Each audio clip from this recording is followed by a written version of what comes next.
साथियों, आज हम प्रोजेक्टाइल मोशन के भाग 2 में चल रहे हैं। प्रोजेक्टाइल मोशन पार्ट 2 में हम आज जानेंगे कि जब किसी भी ऑब्जेक्ट को हम फेंकते हैं आसमान की तरफ हॉरिजॉन्टल से थीटा एंगल पर, तो वो मैक्सिमम उसकी हाइट क्या हो सकती है और मैक्सिमम डिस्टेंस तक कब वो जा सकती है। इसी का हमें उदाहरण देखने को मिलता है कि जैसे आप ओलंपिक गेम इत्यादि देखते हैं तो उसमें नीरज चोपड़ा ने स्वर्ण पदक जीता भाला फेंक में, तो पूरे देश दुनिया में वाहवाही होने लगी। उसका कारण क्या है कि नीरज चोपड़ा ने उस भाले को हॉरिजॉन्टल से कितने एंगल पर वो सेट किया। इसी का प्रैक्टिस होता है कि मैक्सिमम प्रैक्टिस इसी का होता है। बहुत ऐसा आप देखने को मिलेगा कि एक सामान्य व्यक्ति भी अगर अपना एंगल सेट कर लिया प्रैक्टिस करके, तो वो मैक्सिमम रेंज तक वो भाले को या गेंद को या किसी भी चीज को फेंक सकता है। तो इसमें हम देखेंगे कि मैक्सिमम हाइट कितनी जा सकती है और मैक्सिमम रेंज तक ये पार्टिकल क्या होता है। इसकी जनरल बात हमने पिछले वाले वीडियो में बताया है, उसको आप देख सकते हैं। आगे की बात हम देखते हैं। सबके साथ इसको शेयर करिए, क्योंकि एक महान अभियान है, एक सुंदर अभियान है कि उन बच्चों के लिए जो बच्चे पढ़ाई लिखाई ठीक से आर्थिक संसाधनों की कमी के कारण नहीं कर पा रहे हैं। इस अभियान के आप साथी बनिए, आप सभी लोग सहयोगी बनिए, तब जाकर के राष्ट्र का निर्माण होगा। राष्ट्र का निर्माण हम केवल वक्तव्य देते रहें उससे नहीं होने वाला है। आइए हम मैक्सिमम हाइट पर पहले हम बात करते हैं। हमने देखा कि जब ऑब्जेक्ट को पॉइंटों से हम फेंकते हैं तो मैक्सिमम हाइट यहां तक जा रही है, मतलब यहां तक जाने के बाद इसको हम m मान लिए, सपोज m तक जाने के बाद वो फिर से रिटर्न होती है। क्यों रिटर्न होती है कि हमने कल भी बताया था कि किसी भी ऑब्जेक्ट का जो वर्टिकल मोशन होता है वो वेलोसिटी के वर्टिकल डायरेक्शन के कारण होता है, और जो हॉरिजॉन्टल मोशन होता है वो वेलोसिटी के हॉरिजॉन्टल डायरेक्शन के कारण होता है। और जब ये मैक्सिमम हाइट तक पहुंच जाएगी और फिर वहां से रिटर्न होगी, इसका अर्थ है कि इस हाइट पर जाकर के उसकी जो फाइनल वेलोसिटी है, दैट इज यहाँ पर जो पीक पॉइंट पर जब पहुंचती है तो जब फाइनल वेलोसिटी जीरो हो जाती है, अर्थात वर्टिकल वेलोसिटी वहां पर जीरो हो गई, और जब जीरो हो जाएगी वर्टिकल वेलोसिटी तो वह फिर से रिटर्न हो जाएगी। जैसे अगर किसी भी व्यक्ति को खींचना प्रारंभ करिए, वो भी व्यक्ति आपकी तरफ अपनी तरफ खींचता है और तब वो आपकी तरफ आएगा। जब वो अपना बल लगाना छोड़ देगा तो वो धीरे धीरे आपकी तरफ आएगा। यही सेम पोजीशन है। तो आइए, आपने लॉ ऑफ मोशन पढ़ा होगा, law of motion, third law, this is third law. Third law में क्या है, हमने पढ़ा कि this is v square is equal to u square plus 2as। Now this is law of motion. In this condition, A becomes G because gravitational acceleration acting on this particle. Gravitational acceleration इस particle पर काम कर रहा है और वो भी opposite direction में, velocity ऊपर की तरफ है, इसका मूवमेंट ऊपर की तरफ है और ये opposite direction में काम कर रहा है। तो इसके हिसाब से हम G एक जगह पर G लिख देंगे, और ये भी निगेटिव हो जाएगा, नेगेटिव। दूसरी बात क्या है, यहां देखिए, अभी हम इसको ऐसे रखते हैं। v मतलब हुआ यहां से थ्रो किया गया पार्टिकल, यहां तक गया, और यहां पर जब इसकी वर्टिकल वेलोसिटी जीरो हो जाएगी तभी जाकर के रिटर्न होगा। तो यहां पर v की वैल्यू जीरो हो गई। हमने कहा था कि वर्टिकल मोशन या वर्टिकल डायरेक्शन में जो भी पार्टिकल जाएगा वेलोसिटी के वर्टिकल डायरेक्शन के कारण या वर्टिकल पार्ट के कारण जाएगा, तो वेलोसिटी का इनिशियल वेलोसिटी क्या है, u sin theta. Vertical direction में जो इनिशियल वेलोसिटी है वह u sin थीटा है। तो ये v स्क्वायर u स्क्वायर की जगह पर u square sin square theta, u sin theta जब रखेंगे तो u square sin square theta, और s मींस h, यही हाइट हमको निकालना है।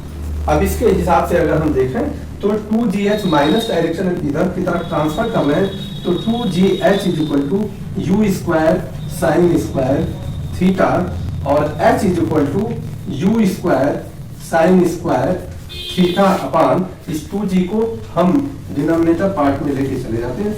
ये h ये हो गया हाइट हो गया, इसका हाइट हो गया h।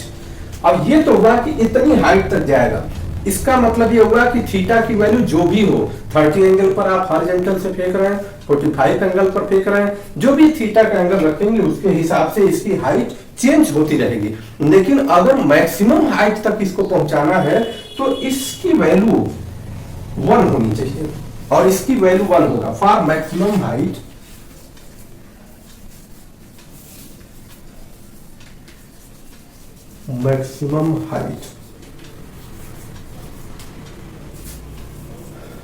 Sign theta is equal to 1। इसकी वैल्यू 1 होनी चाहिए साइन थीटा की, और साइन थीटा की सभी लोग जानते हैं कि कब वैल्यू 1 होती है, साइन 90 डिग्री पर वैल्यू 1 होती है। तो थीटा इक्वल टू क्या हो गया, थीटा इक्वल टू 90 डिग्री। इसका सेंस ये हुआ कि maximum height for maximum height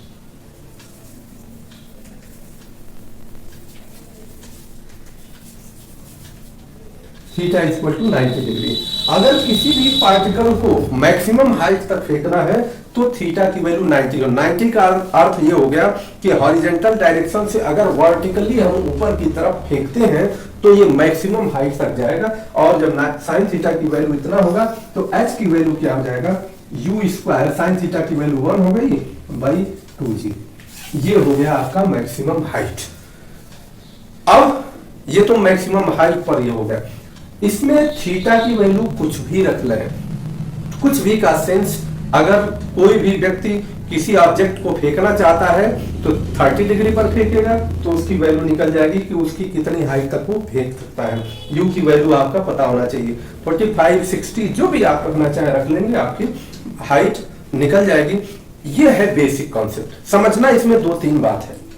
एक बात यह कि हमने पहले भी बताया कि कोई भी ऑब्जेक्ट जो वर्टिकल मोशन में मूव करता है वो वेलोसिटी के वर्टिकल डायरेक्शन के कारण होता है, और हॉरिजॉन्टल डायरेक्शन में मूव करता है वेलोसिटी के हॉरिजॉन्टल डायरेक्शन के कारण। मैक्सिमम हाइट पर प्रोजेक्टाइल में पहुंचने के बाद जो उसकी फाइनल वैल्यू अर्थात वर्टिकल मोशन की जो फाइनल वैल्यू है वो जब 0 हो जाएगी तो वह पार्टिकल नीचे आना स्टार्ट हो जाएगा। दूसरी बात क्या है कि आपको हमेशा इस बात को ध्यान रखना है कि जब तक हमें कॉन्सेप्ट क्लियर नहीं होगा तब तक हम किसी भी प्रकार से कुछ भी नहीं कर सकते।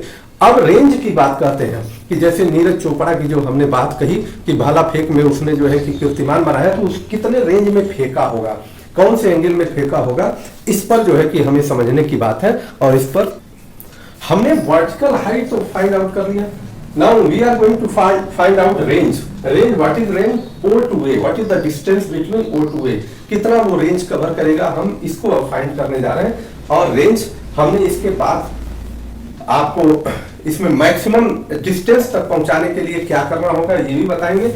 और हम इस बात को पहले भी बता चुके हैं कि अगर डिस्टेंस, ये डिस्टेंस निकालना है रेंज OA, अगर इसको निकालना है तो डिस्टेंस इज इक्वल टू क्या होता है, distance is equal to velocity into time, यही डिस्टेंस होता है। इतना फार्मूला तो आपको सबको पता होगा। हम रेंज निकाल रहे हैं कि किस रेंज में, अर्थात आर की वैल्यू, इसको हम आर भी कहते हैं, कि कितने डिस्टेंस तक इस प्रोजेक्टाइल मोशन में कोई भी ऑब्जेक्ट फेंका जा सकता है। तो वेलोसिटी हमने कहा था कि हॉरिजॉन्टल डायरेक्शन में कोई भी ऑब्जेक्ट मूव करेगा हॉरिजॉन्टल वेलोसिटी के कारण, और वर्टिकल डायरेक्शन में कोई भी ऑब्जेक्ट मूव करेगा वर्टिकल वेलोसिटी के कारण। तो हॉरिजॉन्टल डायरेक्शन में हमको हॉरिजॉन्टल डिस्टेंस निकालना है, तो इसका अर्थ ये हो गया कि इनिशियल वेलोसिटी का जो ये u cos थीटा है, इसी यही वेलोसिटी के रूप में काम करेगा, u cos थीटा। और टाइम पीरियड यहां से यहां तक आने में जो टाइम लगा, कल हमने निकाला था कि ऐसे यहां तक गया और फिर ऐसे आया, तो इसका टाइम पीरियड क्या हो गया, 2u sin थीटा अपॉन जी। तो वहां तक आने में 2u sin theta upon g, ये हो गया। अब आपका क्या होगा, 2 को क्या लेना, u square sin theta cos theta upon g. देखिए 2 sin थीटा cos थीटा की वैल्यू sin 2 थीटा होता है, इतना तो आप सभी लोग जान रहे होंगे। अर्थात u square is into sin 2 theta upon g. अर्थात किसी भी पार्टिकल को अगर हमें थीटा एंगल पर फेंका गया है तो हमको ये रेंज प्राप्त होगा, अर्थात वो पार्टिकल इतनी डिस्टेंस पर को कवर करेगी, ये हमको ज्ञात होना चाहिए। अब देखिए r is equal to u square sine 2 theta upon g, ये रेंज होगा। थीटा की वैल्यू आप रख लीजिए, पता चल जाएगा। अब मैक्सिमम रेंज क्या होगा, किसी भी व्यक्ति को अगर कोई ऑब्जेक्ट फेंकना है तो वह अधिक से अधिक दूरी तक कब फेंक सकता है, तब फेंक सकता है कि जब ये sin 2 थीटा की वैल्यू 1 हो जाए। When sin 2 theta is equal to 1, this is sin 90 degree, अर्थात 1 की वैल्यू sin थीटा के लिए कब होती है, 90 डिग्री के लिए। तो sin 2 theta is equal to sin 90 degree, तो 2 theta is equal to 90 degree, theta is equal to 90 by 2 और दिस इज 45 डिग्री। इसका अर्थ ये हो गया कि अब R मैक्सिमम तब होगा is equal to sin 2 theta की वैल्यू 1 हो जाए तो u स्क्वायर अपॉन g हो जाएगा, और कब मैक्सिमम होगा कि जब थीटा की वैल्यू 45 डिग्री रख दिया जाए।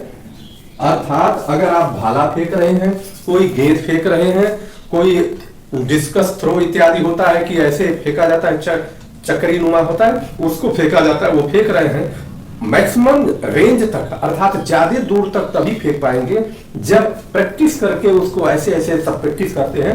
प्रैक्टिस करके 45 डिग्री पर अगर आप फेंकते हैं हॉरिजॉन्टल से तो आपकी डिस्टेंस मैक्सिमम होगी। ये हमने बताने का प्रयास किया। इसीलिए जो हमारे ओलंपियंस हैं, जो हमारे खिलाड़ी हैं, जो भाला फेंकने वाले हैं या जो भी डिस्कस इत्यादि गोला प्रक्षेपण इत्यादि वाले हैं, कि वो प्रैक्टिस इसी बात का करते हैं कि हम अपने एंगल को ठीक से सेट कर पाएं और उसके प्रैक्टिस में हम ज्यादा से ज्यादा दूर तक इसे फेंक पाएं, इसे ज्यादा से ज्यादा लोगों तक पहुंचाने का प्रयास करिएगा। ये सामान्य प्रयास नहीं है, ये प्रयास बहुत अद्भुत प्रयास है। और आज नेताजी सुभाष चंद्र बोस जी का कुछ लोग नकली पुण्यतिथि मना रहे हैं। ये बड़े दुर्भाग्य की बात है कि 18 अगस्त को जो विमान दुर्घटना हुई ही नहीं, और हम उनकी विमान दुर्घटना की बात करते हैं, हम सरकारी शोध को या सरकारी जांच को भी नहीं समझ पाते कि जांच में क्या रिपोर्ट दिया गया। आप सभी लोग इस वीडियो को ज्यादा से ज्यादा तक आगे तक बढ़ाइए। जय